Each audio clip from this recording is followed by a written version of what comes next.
Hi, everyone, and welcome. Thanks for joining me. I'm Hillary Raimo, and we're doing a Zoom talk today with Dr. Carl Johan Calleman, who is a very long-time Mayan calendar researcher, and he has recently released a very interesting article talking about the correlation between the coronavirus and where we're at now and how it relates to the Mayan calendar. So I'm very excited to be here talking to him today so that he can share some of his insights into what we're facing, perhaps on a different perspective and a more panoramic perspective. Thanks so much for being here, Carl. Welcome.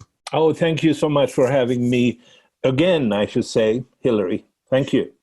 Well, we've recorded shows in the past, and we've had quite a wonderful response from my audience and as far as what you have to share and your life's work. Now, I know you've been doing the Mayan research since the 80s or the 90s. I believe it was 1983 you started, somewhere in there. Yeah, good. Yes, exactly. That's when I devoted myself full time to it. Yeah. And you've published multiple books. You have a very active website, and people can find out more about your information if they check that out. I also have some of our archives of our older shows that we've done over the years on my YouTube channel if people are interested in going back and listening to some of the fabulous information we've covered before. So, Dr. Calleman, I'd like to ask you to start with what prompted you to write this article that you shared recently, connecting the coronavirus to the Mayan calendar aspects. What was your journey through all that, and what made you decide to put it out there? Well, I think there is at this time some kind of exaggerated fear going on in the whole world, maybe especially in the United States, but in the whole world, really, that is presumably related to this coronavirus. I just wanted to, and I should say, this kind of a fear, it generates reactions among people that I wouldn't personally think of as always as being rational. It is a tremendous explosion of conspiracy theories out there, and also just the fact that people have much of the social networks are in a sense broken down, and so I just wanted to put out a bigger perspective that this may not be just the virus, but maybe that is part of the process that the whole world is sort of meant to go through at this particular time. And hopefully that has been overall it's been a very positive response to this article. I should say that because some people feel it brings some kind of a clarity that there is a bigger picture that we might want to consider here. Well, I think that's very valiant of you, because people are scared. They have different emotions running through them. They have access to so much information that it's almost overload. Yeah. And people aren't really sure what to believe. And so conspiracy theory really evolves out of this confusion and suspicion and things that people don't feel is intuitively correct. And unfortunately, we have had history show that some conspiracy theories have actual truth to them and have come to the surface to reveal truths that were initially not there. So there is use for that sort of thinking. However, I feel the problem comes when it's oversaturated and it's just regurgitated without any kind of individual research or fact checking for the people's selves, So you wrote this article and you put this all together, and people have been very positive. I, for one, have read the article and it's fascinating. Yeah. And let's go into how the Mayan calendar actually can help describe these kind of events for people who may not see the connection between something like a coronavirus pandemic and what the Mayans considered, long cycles or short cycles. So can you start with, how would you go into this initially for somebody who's not quite aware of the correlation? Yeah, okay. Well, to begin with, I would say that, it more or less mandates a different kind of worldview than at least than the one that we've been taught in school. And which is really what we've been told in school is that what we have in our brains and in our heads, you might say, are things that were generated inside our brain, like I did it kind of a thing for everything that happens. In this worldview that comes out of the study of the Mayan calendar, it's quite different. Then a lot of the impulses to what our thoughts are, how we interpret reality, how we recreate reality and so forth, is really a product of waves that we download. And then through the interactions of these waves with our brains, we sort of have a role in shaping our view of reality. But there is a fundamental aspect of this that is really all about downloading information. And I think it's become more of a, not really mainstream, but at least a more widely spread viewpoint among spiritual people that yes, we can make downloads. And then the question is, where do these downloads come from? And that's something I develop in my book. And but then these waves, they have different character. In other words, they shape how we see reality somewhat differently. And one of the most fundamental aspects of the Mayan calendar system is the number 9. And which is not only among the Maya. I mean, if you look at our own numerical system, it goes up to 9, and then we start 10, and that's add another 2-digit number, so to speak. So the number 9 is crucial, and they would build their most important pyramids, not all of their pyramids, but most important pyramids, like the one that many may have had the fortune to visit in Chichen Itza, the pyramid of the plumed serpent of Kukulkan, as it's called in the Maya language, or the Great Jaguar Pyramid in Tikal, or the Temple of the Inscriptions in Palenque, which are wonderful places to visit. But they're built in 9 levels. And it's not like plain pyramids like the Egyptians. No, there is a message in the fact that they are terraces, like distinct quantum states. And you might say that each of these quantum states, when we download that quantum state, when we resonate with a particular frequency that brings us that quantum state, then we tend to look upon the world in particular ways.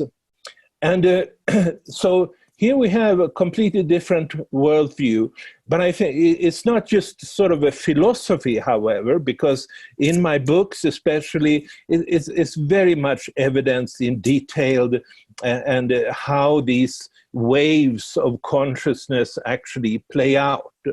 And I would suggest that without this kind of a cosmic resonance,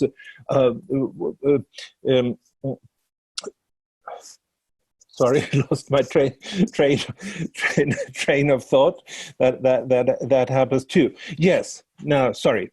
I would suggest that, without this resonance, we really wouldn't be conscious. That's my view. And so it means that we are like cosmic beings who are not at all just making up in our own mind and based on our own egos what we are to do and how we are to relate to reality. And that's a big change already in worldview. Now, how does that come in this fear we talked about? And I also agree, definitely, there are conspiracies, and there are whenever there is something like this happening, there's a bunch of actors behind the scene who are seeing, how can I profit from this and so forth. And of course, those with the most money and so forth, they are in the best position to take advantage of it. But that doesn't explain why people are falling into it, or why they become so afraid here.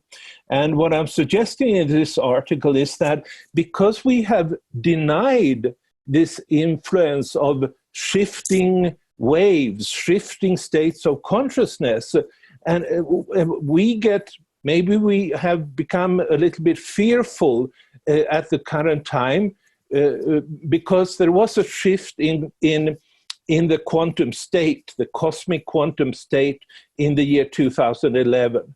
And we're in the beginning of seeing the long-term effects of that particular shift. And history then, in this perspective, is not just sort of formed by the individuals, but it's also this kind of a long-term wave that shaped human civilizations, step by step, creating more advanced expressions of civilizations. But also in between, there are these kind of dark ages. And these are times when often there is some kind of a destruction, or what I've always talked about in earlier books is that there is a situation of rest taking. History is resting. And if there's anything you can say about this particular time we're in now, it's that history is resting. And these waves, ups and downs, they've been symbolized in many different cultures and civilizations by serpents. And that's something we have forgotten. You might say also it has to do with the kind of religion that our civilization, the modern Western civilization, has chosen to base itself on. And what I'm thinking about then is really the first book of the Bible, the book of Genesis, where Yahweh, the God, curses the serpent. And whatever you think about that, we should be aware that almost all other cultures of our planet have honored the serpent. The Chichen Itza pyramid was dedicated to the plumed serpent. The largest pyramid in the world, which was built in Cholula in Mexico, it was then turned into a cathedral. It was dedicated to the plumed serpent. And then, in China, they have these serpentine dragons. The Australian Aborigines, they talk about the creator god as being the rainbow serpent. And people in the Amazonas, they say that the human beings were created by the great anaconda. It's a really widespread phenomenon that ancient people have had in ancient times, that there is a serpent, or as I would say, there's a wave movement, because the serpent, as I see it, is an invisible wave movement that shapes our reality. And so it changes how we perceive reality over time, and that has all kinds of consequences for the kind of reality that we are projecting onto the world, so to speak. So symbolism has changed so much over the eons of time. When we were faced with 2012 and the 2011-2012 time period, where the official Mayan calendar seemed to have ended, and here we are now years later, and it feels sort of ungrounded to me. These times feel sort of unanchored. And when I did a show back years ago with Barbara Hand-Clow on the ending of the Mayan calendar during that time, she had mentioned that there was a kind of blank slate that we were heading into, that the cycles would still continue, that they had given us sort of a spreadsheet, if you will, on how to read these cycles, and that we should still continue to carry on and to mark these cycles somehow. But other people suggested that it was just simply, it just ended and there was nothing to it. Other people thought the world was going to end, that we would have catastrophes. There were so many different thoughts. But it was an auspicious time, no matter what you believed. And I'm curious what your thoughts are on the ending of the calendar and then going forward into this time. Do you agree with the cycles continue, or do you think this is kind of a no time space where we have new cycles? Yeah, that's a good question. Of course, and I'm guilty myself to some extent of having earlier talked about the end of the Mayan calendar. But certainly I never thought that there was some particular date that when the world would come to an end. But at that time I couldn't really see exactly how things would play out after the shift that was projected onto the date 2012. But I fairly soon after this shift point, I did correct myself, and I did outline that it was a completely new situation where all the waves were continuing to work or to develop our reality. It's like there are 9 different waves, and they create like an interference pattern that we could talk about as the quantum field of the universe, really. And that's an evolving quantum field. But if I would have paid attention, and this criticism that I may make to myself, I could also make to pretty much everyone else who was talking about 2012 in those times. But there were dates, and there still are dates in the archaeological records from the Maya, pointing to times thousands of years into the future. And what that tells us is that they did. The ancient Maya, at least, they didn't foresee that the calendar would come to an end, or that the world would come to an end. There are long-term effects. But, overall, I presented a little bit too positive view. I thought that the top level of the waves, the 9th wave, would be activated much more strongly, much more quickly than it has turned out to do. And the situation now is also, at that time I should also to put out the positive aspects of the theories I developed. I did some immensely precise predictions. 10 years ahead, I predicted exactly when the Great Recession in 2008 would begin. And I did that not based on my knowledge of economy, which is a limited thing. I based it on seeing the kind of nature of the energies at that particular time. It was immensely precise. Then now, the situation is different. I'm basically saying that I do not want to make these kind of predictions. And the reason is that now that all the 9 waves after 2011 have been activated, they create this complex interference pattern. And predictions are very difficult to make. It was easier before. And it's also that I've developed this much more into real quantum theory. And one of the characteristics of the quantum theory is that things are not determined by the quantum state. In other words, yes, if we start to download a new wave from the cosmos, yes, we will be influenced by that. But it doesn't determine exactly what we do with that kind of an influence. We have choices in that matter, and which adds to the uncertainty that would happen with any kind of exact predictions I would try to make, and so basically I've refrained from doing that for ever since the shift in 2011. When you talk about fields of interference and waves crossing, and I see a pattern when you describe that. So is it that the pattern of interfering waves gets more and more complex as time goes by, or as these waves come in?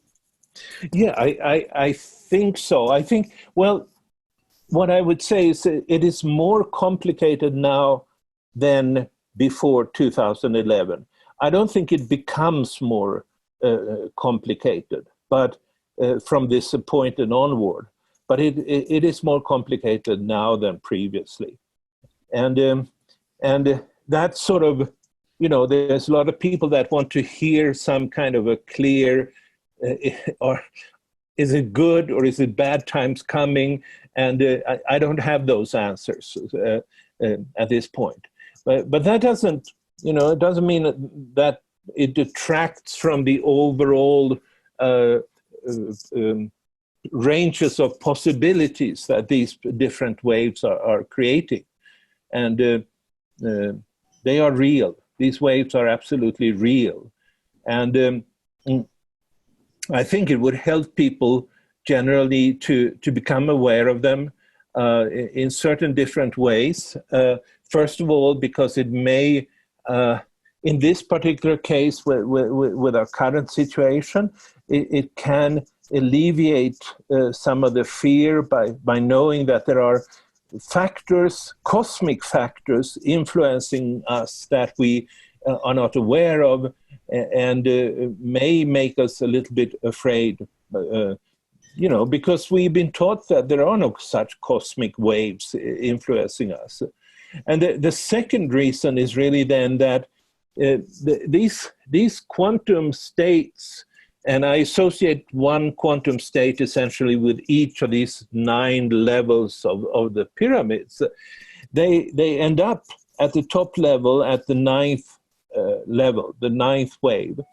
And that's a very positive wave.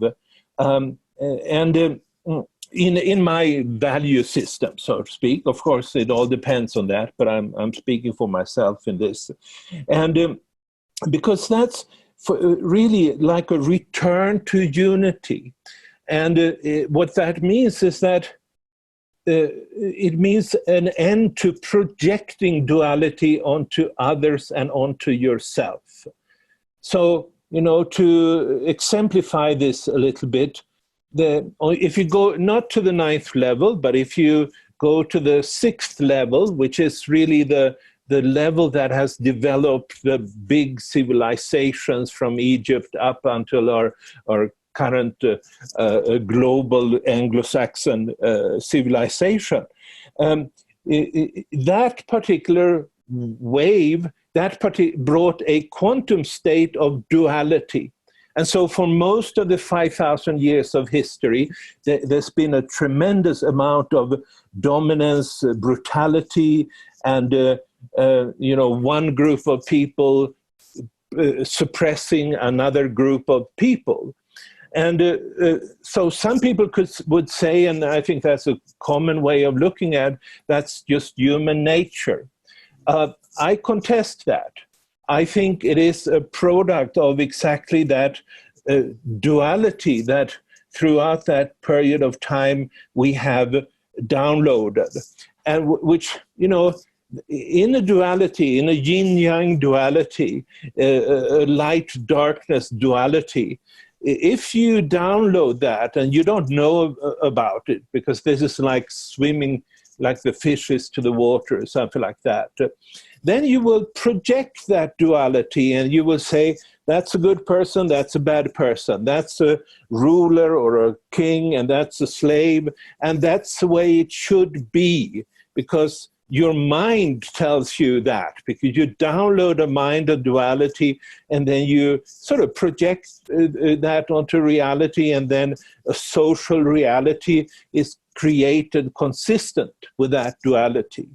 And it also means, and I think that's a very important point, is that it also means you will project that onto yourself.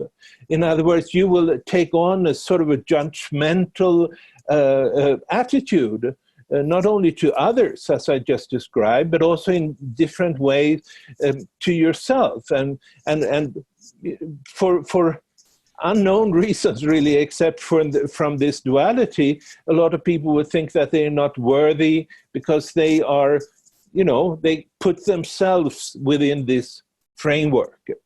So that's sort of taking the extreme, this patriarchal system that has dominated the world for 5,000 years, ever since what the Maya called the long count was activated in 3115 BC. Now, to come back to our present time, and the great possibility of this is then the fact that since 2011, this ninth wave has been activated that doesn't carry a duality. It has no veils. It doesn't separate people. It brings unity. It brings love. It brings a non-judgmental way of looking reality, and that also means not to dominate nature, not to dominate others, and so forth. And these different waves will still continue to exist in parallel, and but that also means, as I talked about before, we have sort of a choice as to which ones we are developing resonance with. And so what I look upon as a key thing for us today is then really to become aware of this and become aware of this particular ninth wave. I should mention here that, what I'm talking about here essentially is a theory around the whole thing. And then the whole question is, how do you actually develop that kind of a resonance, and how do you get to experience it? And so on my website, at the events section there, I'm presenting, I will have an event on June 6th with a lady in San Francisco in the Bay Area, Patricia Albere, who actually has developed a means of going from the focus on the me to the focus on the we. And so that, anybody, that's a free of charge event that will be having online, and everybody is welcome to participate in it. But that's the whole thing. She has come a far way in developing ways of experiencing this quantum leap to the ninth wave.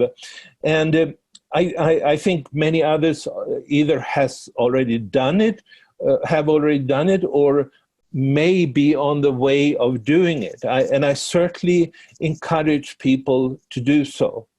But I also want to point out here that this is a quantum leap, and it cannot mean more of the same. It cannot mean more of the kind of individual preparations that might have come with the lower levels. It is something completely different. It does requires a quantum shift in order to go from the focus on my spiritual evolution to our spiritual evolution.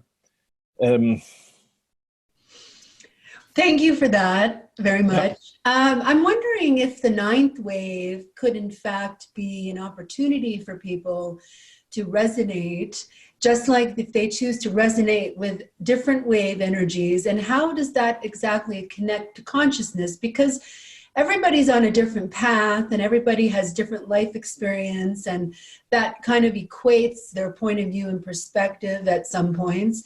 And to respect that fact that everybody's on a different journey, how do these waves interact specifically with consciousness depending on where everybody is at, so that everybody's included?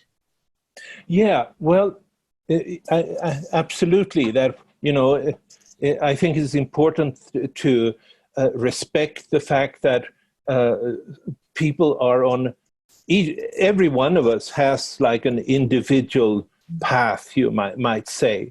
And there's no reason to sort of deny any aspects of that particular individual path.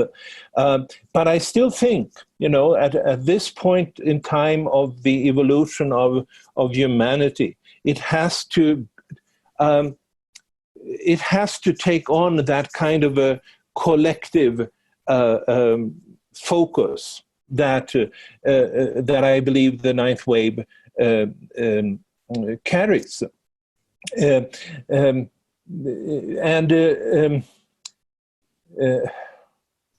do these waves come from, Dr. Calleman? Well, you can track them at least to the Earth, but then I think they actually comes from to start with, where.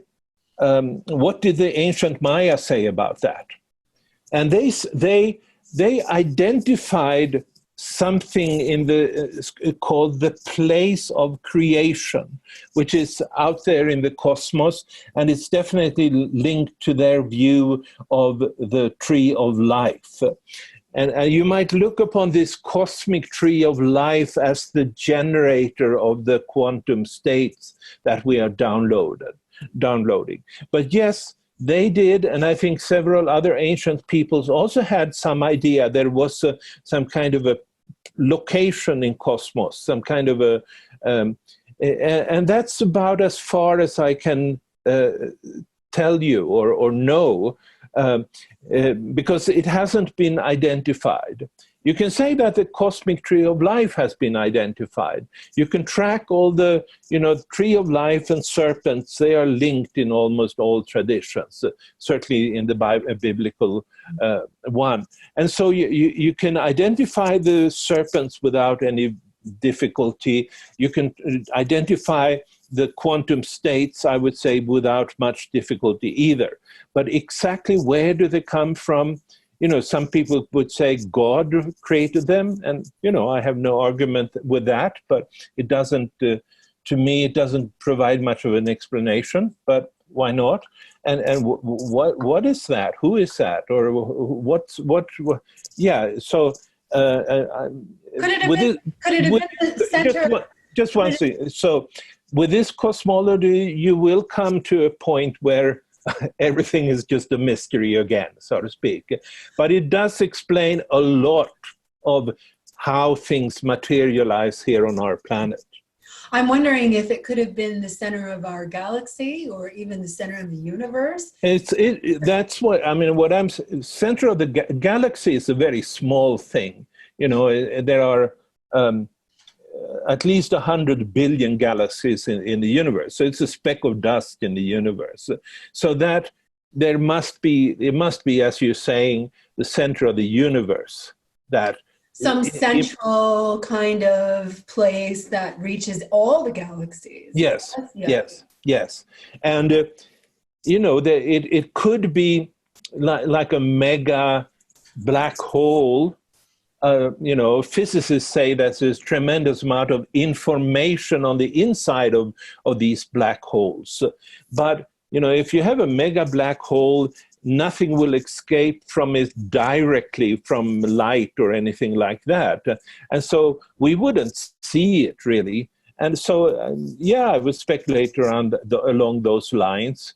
But then you might wonder who's inside there. I don't know.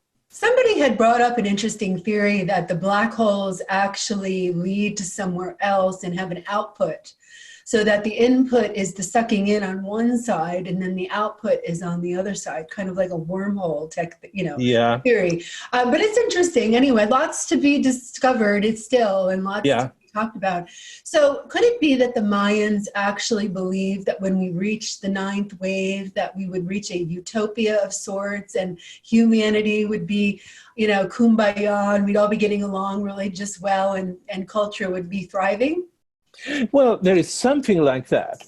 And when I talk about the Maya, I always talk about the ancient Maya. There is a contemporary Maya, but why would I talk about their view? Because anyone could go and ask them their view, and there's no need to interpret what they are saying. But so I will limit myself to what the ancient Maya were saying. And there is, in fact, one and only one, as far as we know, inscription from the Maya that refers to what they expected from the year 2012. And what it says there, and this inscription is called the Tortuguero Monument number 6. It comes from a small temple linked to the big one in Palenque. And as my personal view is that the city of Palenque was the one that had the most advanced calendrical science of them. But anyway, what that particular inscription says is that at that point in time that we just passed by, the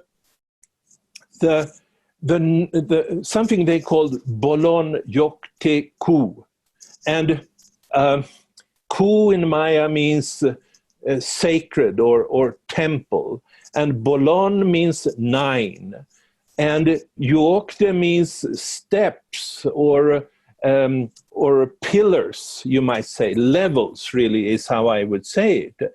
So it says that at that point in time, this whole creation in 9 levels will appear in its full regalia. So it is like they're looking upon it as some kind of a royal divinity in the making, and which will manifest at that point in time. And, based on what we know from the 9th wave, we could see that it would have been possible for them to foresee that this indeed would be some kind of a utopia. It hasn't manifested yet. There's so many conflicting resonances going on, I would say, and people are not at all at the same place when it comes to evolving with the different levels. Some people are still very much into that duality mind that existed, that have dominated the world to almost 5,000 years, you would say. But others are at a much other place, and so people are in different places. The changes are not happening across the board, having the same effects, because yes, we do have a responsibility, and we can choose what we develop resonance with, and how to make it manifest. But I think you're right. That the Maya probably did look upon this as the potential for a kind of a positive utopia. And they did that based on their particular quantum theory, studying not the physical reality, but the kind of waves that underlies the changes in reality and where that may be going. Okay, so all of this is very extremely interesting. And given that we've talked about this for now, how does it relate to the coronavirus itself? Would the Mayans have considered disease and illness like this to symbolize or be an omen of some sorts? How would this be perceived from their mindset? Oh, okay. I would, the most basic answer is I don't know, but what we do know is that pretty much all civilizations in ancient times, they would look upon these as the effects of different deities, different gods. If people are dying, they would not, they couldn't, they had no idea that there was a virus around there. You know, viruses had really only been known for 100 years or something like that. Not really before there was any electron microscopy, so you could see that these are around. So they would have looked upon it as some kind of an effect of an energy. And I think this is partly true. And when it comes to the plumed serpent, which is what they refer to as the bringer of civilization, and it would undergo like two phases. It would undergo changes so that in the upturn of a wave, it would be associated with a light deity that they refer to as Quetzalcoatl. But then it would sometimes abandon a civilization, and then it would go into this valley, and then it would be referred to as Tezcatlipoca.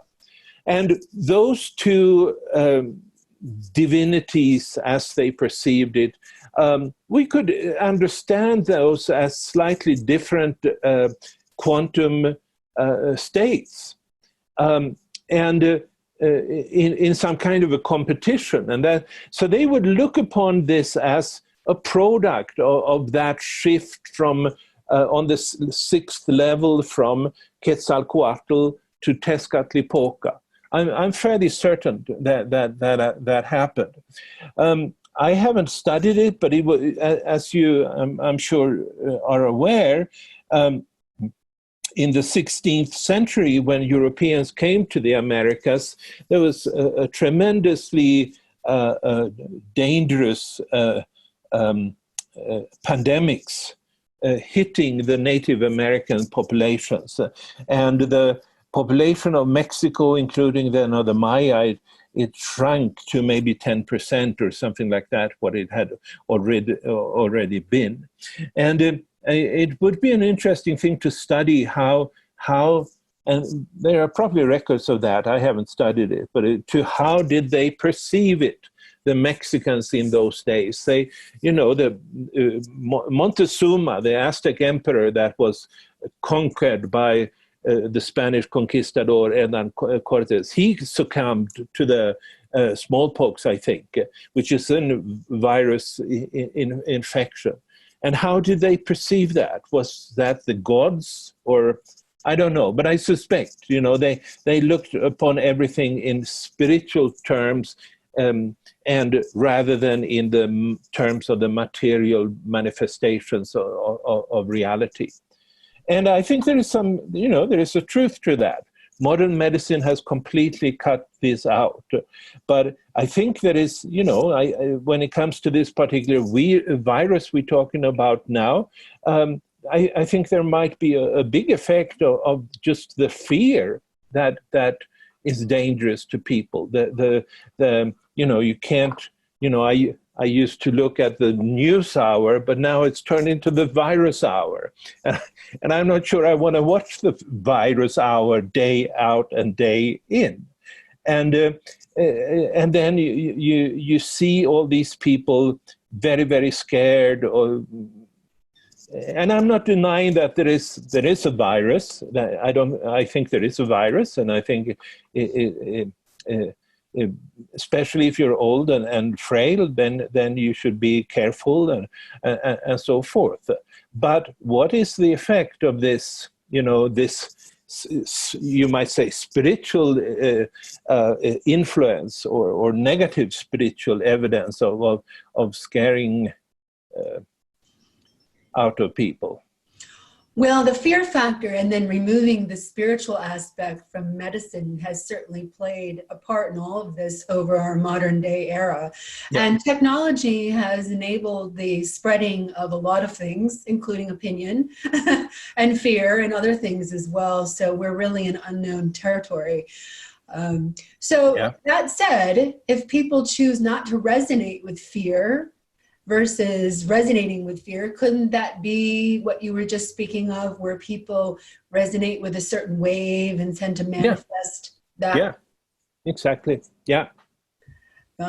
Well, we've come to the end of our hour here. We've come to the end of our time together. And I'm curious what you have as a message moving forward for people who may be on the fence about how they feel about all this. And no matter what we've talked about, what would you tell them now? Well, I